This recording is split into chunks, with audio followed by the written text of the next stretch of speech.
राम कथा भाग्य अधिकारी वो बड़े पुण्यात्मा हैं जिन्हें जीवन में राम कथा गाने का लाभ मिलता अथवा सुनने का लाभ मिलता।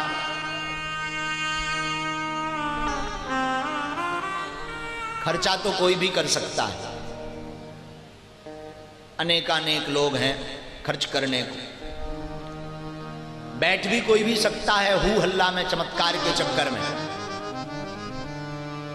पर बैठकर सावधान होकर के सुन पाना बड़ा कठिन है।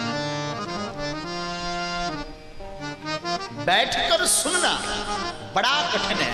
और बड़ी बात दयालु, जब जीवन में ऐसा मौका मिल जाए श्री राम कथा का, तो ये समझ लेना चाहिए सरकार की बड़ी कृपा हुई, बड़ा अनुग्रह हुआ जो हमें धर्म के अधिकारी बनाए हैं।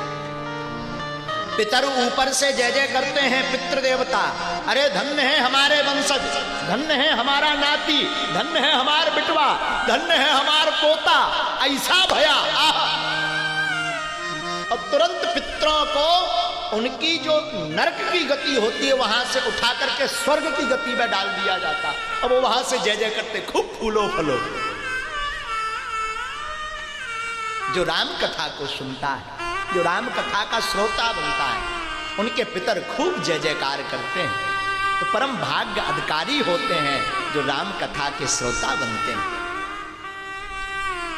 कागभुसुंडी जी जहां कथा सुना रहे, पक्षीराज के जाते ही पक्षीराज गरुड़ जी का संशय कम हो गया। और जैसे ही कागभुसुंडी जी ने देखा, तुरंत स्थान छोड़ करके, क्योंकि ये राजा हैं पक्षियों के गरुड़ जी, पूजन किया, वंदन किया, प्रणाम किया। आहा सरकार, आप कहां भटके फिर रहे, कहां आ गए आप? कहां पक्षीराज, प्रजा के पास राजा आवे, प्रजा उल्लासित हो जाती। ओ हो। तब पक्षीराज बोले, गरुड़ जी, सुनहु तात जेहि कारण आयऊं, सो सब भयऊं दरस पर पायऊं। सुनहु तात जेहि कारण आयऊं, सो सब भयऊं दरस पर पायऊं। सुनहु तात जेहि कारण आयऊं, सो सब भयऊं दरस पर पायऊं। तात जेहि कारण आयऊं।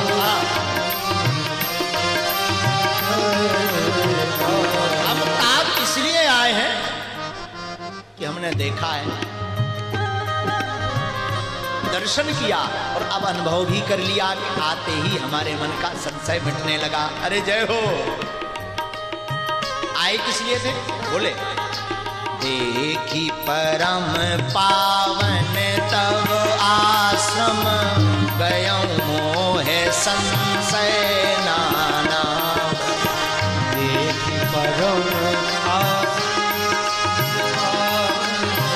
गयऊं मोहे संशय नाना। देखी परम पावन तब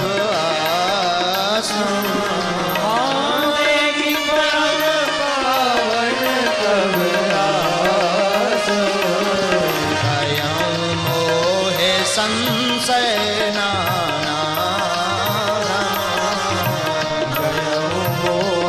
संशय नाना। बाबा बोले, हम जिस कारण से आए थे वह कारण हमारा आश्रम के दर्शन करते ही पूर्ण हो गया, मिट गया, जय जय हो गई, आनंद आने लगा, प्रसन्नता आने लगी, हृदय गदगद होने लगा। नाना प्रकार के भ्रम मिटाना है तो राम कथा में, सत्संग में बैठना पड़ेगा। कहां बैठना पड़ेगा? राम कथा के सत्संग। आप गाड़ी तो सबके पास होगी, 4 पहिया 2 पहिया सबके पास। अरे 2 पहिया तो होगी, 2 पहिया 4 पहिया आप गाड़ी देखो तो गाड़ी में हर 5-6 महीना में दिखवाना पड़ता, कार्बन ठीक है, आयल ठीक है, पहिया तो नहीं घुर गए, सब सिस्टम ठीक है। अच्छा नहीं देखो हो तो धुआं पड़ देगा। हाँ, काउदन बीच रास्ते में एकदम धुआं धुआं दिखाई और बैठ जाएगा। हाँ जी या ना जी? गाड़ी को ठीक करने के लिए बीच बीच में हम आप क्या करते हैं? सर्विस सेंटर ले जाते हैं। अगर नहीं करोगे तो काम बिगड़ जाएगा, धुआं निकलेगा। उसी प्रकार ये संसार में शरीर रूपी गाड़ी भी है। ऐसे अगर कथा में बैठार करके सर्विसिंग नहीं करवाओगे तो एक दिन ये भी बस्ट हो जाएगी, धुआं निकालने लगेगी, तो साफ पुर्जा खत्म हो जाएगा।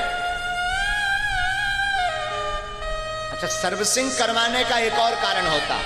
सर्विसिंग इसलिए करवाई जाती है ताकि एवरेज बढ़िया दे। हाँ, सर्विसिंग टाइम पर नहीं करवाओगे तो 40 की जगह 10 किलोमीटर पर डीजल पेट्रोल लीटर में चलाएगी, फिर ठेला बन जाएगी तुम्हारी कार। तो आदमी क्या करे? 6-6 महीना में सर्विसिंग करवाता है। हाँ, क्यों? एवरेज बढ़िया बना रहे। उसी प्रकार जीवन का भी एवरेज बढ़िया बनाए रखना है तो कथा में 3 घंटे बैठ करके सर्विसिंग करवाते रहो। एक महाराज जी कैसा सर्विसिंग है? अरे बैठो तो बैठोगे, कान का फिल्टर होगा, आंखों का प्रभु को देखकर फिल्टर होगा, राम का होगा तो गला का फिल्टर होगा, और पांव का फिल्टर बैठ के होगा, ताली बजा के हाथों की फिल्टरिंग होगी। बैठो सर्विसिंग सेंटर में। हाँ, कथा पूरी सर्विस सेंटर है। ऊर्जा भरती, भक्ति भरती, विवेक जगाती, शरणागति बढ़ाती और प्रभु के प्रति निष्ठा बढ़ाती है कथा। और यही तो हुआ सर्विस सेंटर में। जैसे ही गरुड़ जी आए सो जय जय हो। क्या हुआ? देखी परम पावन तब आश्रम, देखी परम पावन तब आश्रम,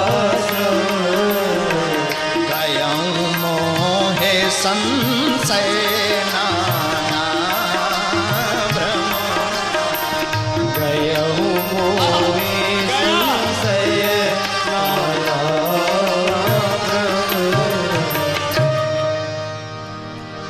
मोह संशय नाना प्रकार का भ्रम भाग गया।